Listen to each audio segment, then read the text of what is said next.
Super Knuckles confirmed? Super Knuckles first appeared in Sonic and Knuckles, where just like Sonic, if Knuckles collected all 7 Chaos Emeralds, he'd be able to access his super form. However, this form was unfortunately just a game mechanic, as canonically, Sonic collected all the Chaos Emeralds to fight Dr. Eggman in Doomsday Zone. This is further evidenced by the fact that at the end of the game, Knuckles had to fight Mecha Sonic in base form, even if the player has collected all 7 Chaos Emeralds. Super Knuckles has also theoretically appeared in Sonic Heroes to fight Metal Overlord alongside of Sonic and Tails. However, this is literally just Knuckles in a super bubble. But in Sonic Frontiers, Knuckles said this. Things would have been over faster if I'd been Super Knuckles. This may have been a hint that Super Knuckles may in fact be canon to the story, and that we may see him in a future game where Knuckles will be playable. But what do you think? Did that quote from Sonic Frontiers confirm Super Knuckles? Or was this just a way of Knuckles taunting Sonic? So, in my last short, some of you were calling Super Knuckles Hyper Knuckles. So I decided to explain the difference between the two. Both forms make an appearance in Sonic 3 and Knuckles. Super Knuckles is obtained by collecting 7 Chaos Emeralds. He is characterized by a pink glow, and much like Super Sonic, he becomes faster and invincible. Hyper Knuckles, on the other hand, is obtained by collecting 7 Super Emeralds. And while he also gets a pink glow, he is faster with after images following him when he runs, and when he hits a wall, he can cause an earthquake, destroying all the enemies around him. Where is Super Shadow? Shadow is an incredibly popular Sonic character, with many people recognizing him as Sonic's edgy rival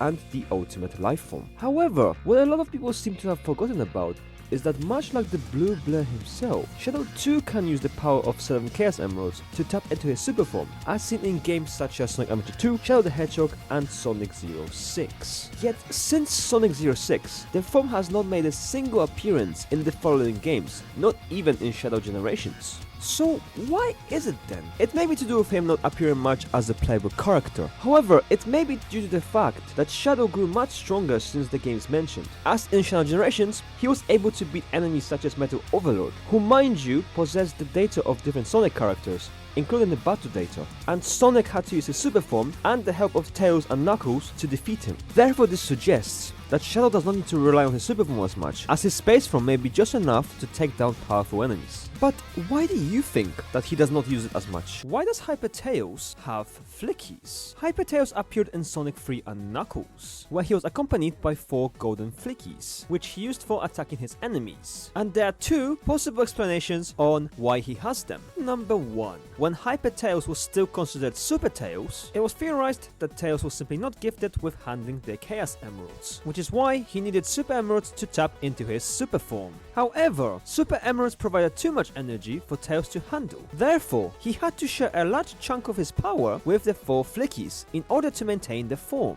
The second explanation is to do with Sonic Origins splitting Super Tails and Hyper Tails into 2 different forms, where now Hyper Tails is powerful enough to willingly manipulate his chaos energy, and sharing his energy with the flickies is now an ability rather than a necessity. Is Super Sonic truly invincible? Whenever we get to experience this form, the first thing we generally notice is Super Sonic's incredible speed and that he does not take any damage from his enemies. But does it mean it is impossible to hurt him? Well, not exactly. In Sonic 3 and Knuckles, Super Sonic can't be unalived by drowning and being squashed if the player is not careful. Whereas in Sonic Unleashed, Eggman was not only able to restrain and hurt him, but also force the Chaos Emeralds out of him. And of course, let's not forget about Knuckles punching Sonic out of his super form. Therefore, this suggests that Super Sonic is not truly invincible. He just has extremely high durability.